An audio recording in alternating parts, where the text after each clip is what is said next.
श्रीमान नारायण सर, श्रीमान नारायण। मेरे मन में एक प्रश्न उठता है ये जी सर।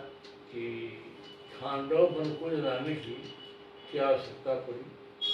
युधिष्ठिर को नारद जी ने राजसूय यज्ञ करने की क्यों सलाह दी? बहुत बढ़िया सर, ये सब प्रश्न बहुत अच्छे प्रश्न हैं। इसके लिए हम चलेंगे कि खांडव वन है क्या। जैसा कि मालूम है कि जब द्रौपदी की शादी हो जाती है, द्रौपदी लोग आ जाते हैं, पांचों पांडवों के बीच इनका विभाजन होता है, 5 पति बनते हैं, ठीक है। और उसके बाद विदुर के कहने पे, भीष्म के कहने पे, द्रोणाचार्य के कहने पे धृतराष्ट्र न चाहते हुए भी आधा राज्य डिवाइड करते हैं। पांडव लोगों को आधा वो राज्य देते हैं जो जंगल होता है, पूर्ण रूप से जंगल। फिर भी युधिष्ठिर पांडव श्री कृष्ण कहते हैं ठीक है इसी में बसा लो। वहां पे अपनी राजधानी खांडव वन में बनाते हैं। इतना बड़ा जंगल था कि उसको श्री कृष्ण और अर्जुन कई बार सोच ही रहे थे कि यार इस जंगल को ऐसा कैसे छांटा जाए या कैसे कम किया जाए कि अपनी राजधानी अब कैपिटल को बढ़ाया जाए। चूंकि हस्तिनापुर से चले आए थे, अब इनको इंद्रप्रस्थ बनाना था। इंद्रप्रस्थ तो बस गई, लेकिन छोटा था, विस्तार करना था। तो एक बार ये लोग गंगा के तट पे श्री कृष्ण जी और अर्जुन जी विचरण करने गए थे। खांडव वन के पास जाकर के बैठ गए। उसी समय देखे एक ब्राह्मण जो बहुत मला कुचला, दीन दुर्बल, ऐसे हाथ करते कांपते हुए आके श्री कृष्ण प्रभु से प्रणाम करता है, अर्जुन को नमस्ते करता है, कहता है मैं बहुत भूखा हूँ, मुझे भोजन की व्यवस्था कराई जाए। तो उस ब्राह्मण को देकर के अर्जुन कहते हैं कि ठीक है आपको व्यवस्था कराते हैं, थाली उली की व्यवस्था करा देते हैं। तो ब्राह्मण कहता है कि एक थाली से हमारा पेट नहीं भरेगा। अब कृष्ण भगवान मुस्कुरा रहे हैं, अर्जुन कह रहे ठीक है जितना खाएंगे आपको उतना खिलाएंगे। ब्राह्मण ऐसा नहीं है, आप बोलिए क्या खाएंगे। तो ब्राह्मण कहता क्या है कि मैं ये पूरा जंगल खाना चाहता हूँ। ब्राह्मण क्या कहता है कि मैं पूरा ये जंगल को खाना चाहता हूँ। तो अर्जुन देखने लगते हैं कि इतना बड़ा जंगल, उस जंगल का नाम खांडव वन था। इतना बड़ा जंगल, तुम जंगल खाना चाहते हो, कैसे हो यार ब्राह्मण जी आप। मैं सोचा भोजन करना ही, हाँ पूरा जंगल खाएंगे तब मेरी तृप्ति होगी, मेरा पेट भरेगा। तब अर्जुन कहते हैं आखिर ब्राह्मण देव आप हैं कौन। तो श्री कृष्ण से पूछते हैं कि सखा आप ही बताए, हम पूछ लो कौन है। तब वो ब्राह्मण देव बोलते हैं कि मैं अग्निदेव हूँ। श्री कृष्ण से प्रणाम करते हुए कहते हैं कि प्रभु आप तो जान ही रहे हैं मैं अग्निदेव हूँ। मैं ब्राह्मण के रूप में घर घर जाकर के भिक्षा के रूप में बहुत कुछ खाया पिया, लेकिन मेरा अजीर्ण हो गया है, डाइजेशन सही नहीं है, पेट नहीं भर रहा है मेरा। तो अर्जुन ने कहा ऐसा क्यों आपको पेट नहीं भरा, आप दर दर भटक रहे हैं। तब इन्होंने कहा अग्निदेव ने कि एक बार की बात है, ये इक्ष्वाकु वंश के बहुत पहले की ही बात है। एक राजा थे, राजा श्वेतकी। एक राजा श्वेतकी थे, इतने बड़े दयालु थे, इतना यज्ञ और तपस्या करते थे कि उसकी कोई सीमा नहीं सर। वो हर पल केवल तपस्या और यज्ञ ही कराते थे। सारे ब्राह्मण, सारे ऋषि मुनि थक गए उनकी यज्ञ और तपस्या को कराते कराते, लेकिन राजा नहीं थके। वो जब देखे तब भगवान श्री कृष्ण का, भगवान नारायण का केवल उनका यज्ञ चलता था। और यज्ञ वो भी इतना घी डालते हैं जैसे हाथी का सूंड हो, उतना बड़ा उनका जो है उसमें घी जाता है, ठीक है, यज्ञ मंडप में। लेकिन सारे ब्राह्मण और जितने ऋषि मुनि थे सब ने कहा मैं आपका 24 घंटे आप पूजा पे लगाए रहते हैं, हमको माफ करिए नहीं करा पाएंगे। तो बोले करा कौन पाएगा, हम भगवान भोलेनाथ करा पाएंगे। वो सोच रहे कि मैं 100 वर्ष कंटिन्यू यज्ञ करा मंडप बना करके। फिर वो तपस्या करते हैं, भगवान भोलेनाथ प्रकट होते हैं, पूछते हैं आपको क्या चाहिए। उन्होंने कहा मुझे यह चाहिए कि आप हमारे गुरु बन जाइए, मेरा कोई गुरु नहीं बन रहा है ब्राह्मण आचार्यों में, ऋषि मुनियों में, आप मेरे गुरु बन जाए और मैं जब तक तृप्त न हो तब तक आप यज्ञ करवाइए। तो भगवान ने कहा कि मेरे लिए तो संभव नहीं है यार कि मैं इतना समय दे पाऊंगा। चलिए मैं एक अंश में दुर्वासा ऋषि के रूप में हूं, मैं दुर्वासा से कह रहा हूं, वो आपका यज्ञ पूरा कराएंगे। दुर्वासा कौन है? अत्रि के लड़के हैं, अनुसुईया के लड़के हैं, ये भी इन्हीं के अंश अवतार हैं, शिव जी के, भोलेनाथ के। फिर दुर्वासा ऋषि आते हैं कि गुरु बनते हैं राजा श्वेतकी के, और गुरु बनकर के 12 वर्ष कंटिन्यू जो है यज्ञ चलाते हैं। और जब वो आ जाते हैं तो उनके पीछे पीछे सारे ऋषि मुनि, सारे ब्राह्मण आ जाते हैं कि भैया तो श्राप दे देंगे, ऑटोमेटिक जितने भागे हैं सब आगे। 12 वर्ष चलाए, उसके बाद राजा श्वेत ने कहा 100 वर्ष और चलवा दीजिए। राजा श्वेतकी के कहने पे 100 वर्ष और चला। हाँ, यज्ञ चलता रहा और इतना घी गया, इतना घी पिया अग्निदेव ने कि उनका पेट खराब हो गया। जो लगभग 150 वर्ष, 112 वर्ष ये और 50-60 वर्ष उधर, जो 150 वर्ष के ऊपर घी और घी मार उनका पेट खराब हो गया, अजीर्ण हो गया। अब उनको चाहिए क्या कि अग्निदेव को वृक्ष हुआ या मतलब इतना जलना चाहिए कि सब उसको खा जाए। तब अर्जुन कहते हैं कि तो प्रभु फिर वो क्या होगा, वो तो स्वर्ग चलेगा अपने परिवार सहित, लेकिन तब से लेकर के अब तक मैं भटक रहा हूँ। कोई अब यज्ञ कराता है और घी डाल देता है तो मुझे अजीर्ण हो जाता है, इतना मैं खा पी लिया हूँ। अब मुझको पेड़ पौधा चाहिए, वृक्ष चाहिए। हाँ, उसमें जितने जानवर हो, जंतु हो, सब जल जाए, सबको मैं ग्रहण कर लूं, तब जाके तृप्ति होगी। तो कहा खांडव वन को अगर खाना है, जलाना है, तो आप अग्नि है, जला लीजिए, खा लीजिए, उसमें हम क्या कर सकते हैं। तो कृष्ण जी ने कहा नहीं अर्जुन, तुम ही कर सकते हो या हम ही कर सकते हैं, ये अग्निदेव की बस की बात नहीं है। तो अग्निदेव जी ने कहा सही कह रहे प्रभु, मैं 7 बार इस खांडव वन को जलाने की कोशिश किया, कितनी 7 टाइम्स।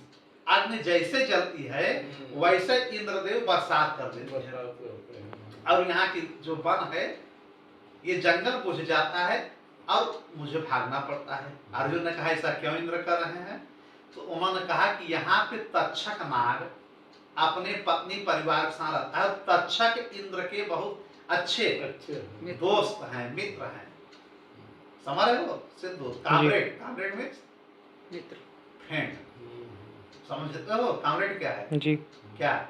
दोस्त, बहुत करीबी मित्र, जिसके लिए इंद्र जैसे देवता सहयोग कर रहे हैं और बार बार बरसात कर रहे हैं, और मैं खा नहीं पा रहा हूँ, पी नहीं पा रहा हूँ, तो कहना हम लोग कैसे क्या करें?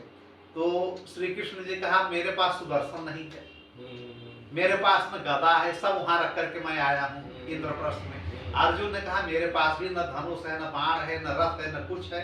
देखिए अब ये लीला सब रची जा रही है महाभारत होने की। तब अग्निदेव ने कहा कि कुछ मैं कर पा रहा हूं जुगाड़। फिर अग्निदेव ने प्रार्थना की जल अधिपति का। जल के अधिपति कौन है? जल अधिपति है वरुण देव।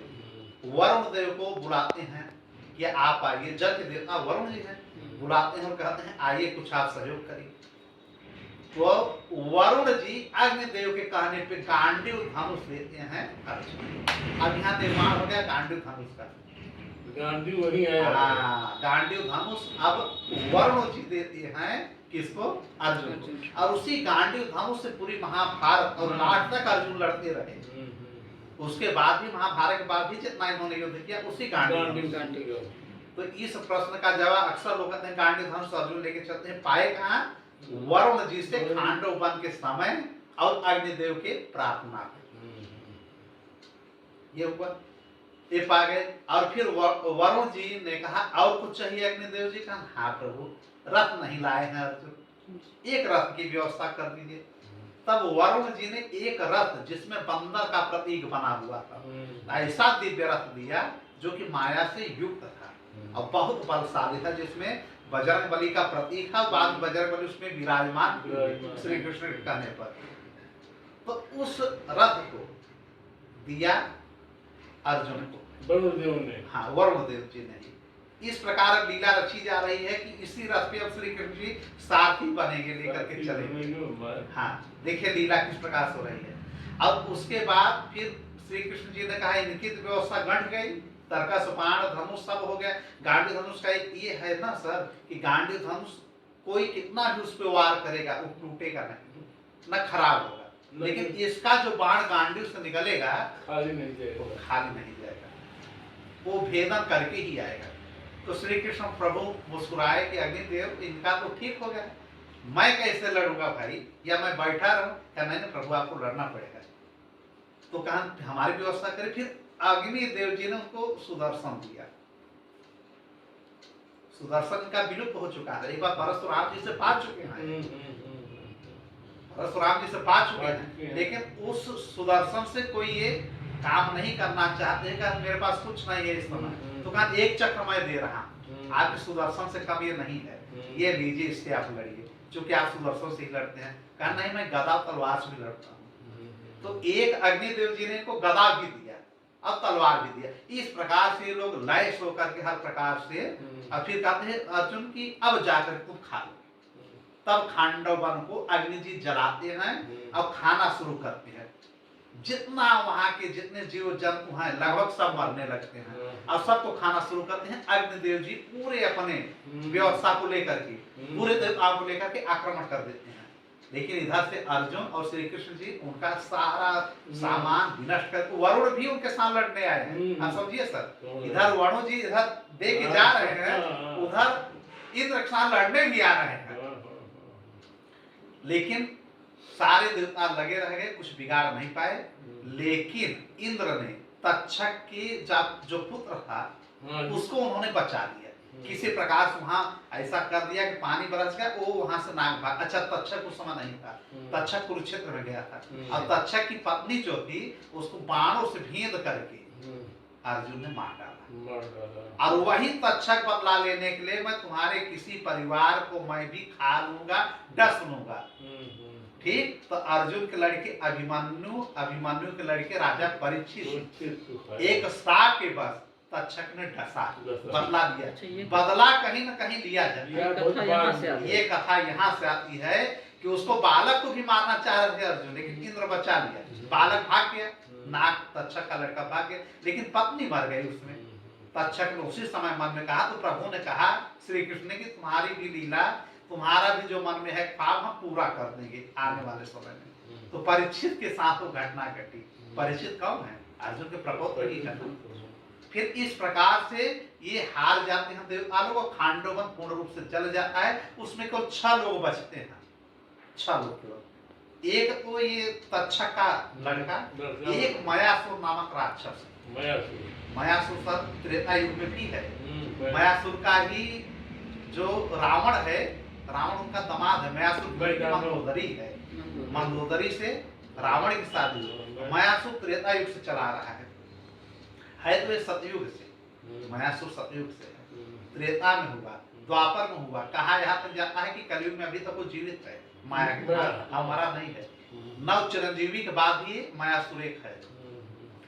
अब जो है मयासुर को जैसे ही जो है श्री कृष्ण जी चक्र उठाते हैं मारने के लिए, तब जो है वो जाकर के अर्जुन के पैरों में मयासुर गिर जाता है। ठीक है, और गिर जाता है और गिर करके जो है माफी मांगता है कि प्रभु हमको मारना चाह रहे हैं, आप अर्जुन जी हमको बचा लीजिए।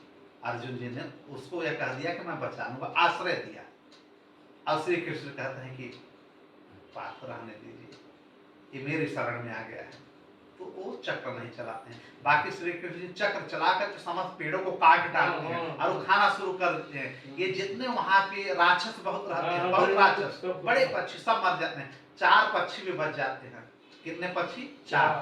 सारंग पक्षी, सार्ग पक्षी जो होते हैं, वो सार्ग पक्षी जो होते हैं वो अग्निदेव की प्रार्थना करने लगते हैं। उनके जो है जो सार्ग पक्षी के पिता थे वो अग्निदेव के बहुत बड़े प्रशंसक थे, उनको देवता मानते हैं। उनको बोले कि हमारे बच्चों को बचा लीजिए। तो उन्होंने उनको बख्श दिया, नहीं खाया। तो 4 पक्षी बच गए, सार्ग पक्षी। एक मयासुर बच गया और एक कौन बचा? तक्षक का पुत्र, जो बाकी सब विनष्ट हो गया। फिर मयासुर ने कहा कि अब आप कुछ हमसे वरदान मांग लीजिए।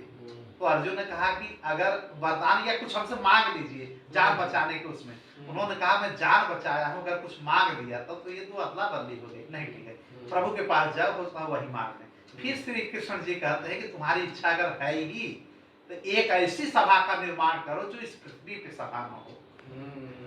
तो मयासुर ने ही एक इतनी बड़े राज्य और सभा की स्थापना की जो कि इतना बड़ा माया से भरा हुआ था, जिसमें बाद में कौरव लोग आए तो माया से जहाँ जमीन है वहाँ पानी समझ में आ रहा है, जहाँ पानी है वहाँ स्थल समझ में आ रहा है, जहाँ पहाड़ है वहाँ झरना समझ में आ रहा है। ये सब सभा इस राज्य का पूरा निर्माण उसी खांडव में किसने किया? मयासुर ने किया। तो उस खांडव से बहुत कहानियां जुड़ी हुई हैं। और रही बात आपका एक प्रश्न था कि राजसूय यज्ञ क्यों हो, उसके बाद इसके बाद राजसूय यज्ञ करने के लिए नारद जी जब आते हैं स्वर्गलोक से और इनकी प्रशंसा करते हैं, चूंकि युधिष्ठिर तब तक सम्राट बन गए रहते हैं ना, बाद में फिर महाभारत का युद्ध होता है, लेकिन एक बार बन गए थे, अपना राज्य इन्होंने बना लिया था, स्थापित कर लिया था। तो नारद जी कहते हैं कि मैं आपके पिताजी से मिल के आ रहा हूँ पांडु से, वो बड़े थोड़े दुखी हैं। क्यों? कारण वो पितरलोक में है, अभी पितरलोक में है, पितरलोक में है। अरेमा वहाँ के देवता है, उनके पास है, कोई दिक्कत तो नहीं है, लेकिन मन में उनकी एक भड़ास है, प्रॉब्लम है। उन्होंने कहा कि अभी तक केवल एक राजा हरिश्चंद्र ही एक ऐसे हैं राजर्षि राजाओं में जो कि इंद्र के पास बैठते हैं, बाकी कोई भी नहीं है। ऋषि मुनि तो हैं, लेकिन राजा हरिश्चंद्र के अलावा कोई नहीं। मैं भी चाह रहा हूँ कि हमारे बेटे पांडव लोग राजसूय यज्ञ करे और ऐसा यज्ञ करे कि मुझको भी राजा हरिश्चंद्र जैसी उपाधि मिले। ये संदेश देते हैं नारद जी। तब इनके मन में ये संकल्प होता है और श्री कृष्ण तब तक द्वारिका चले गए रहते हैं, फिर बुलाते हैं उनको कि प्रभु मैं राजसूय यज्ञ करना चाहता हूँ। तब राजसूय यज्ञ शुरुआत होता है, धन की कमी पड़ जाती है।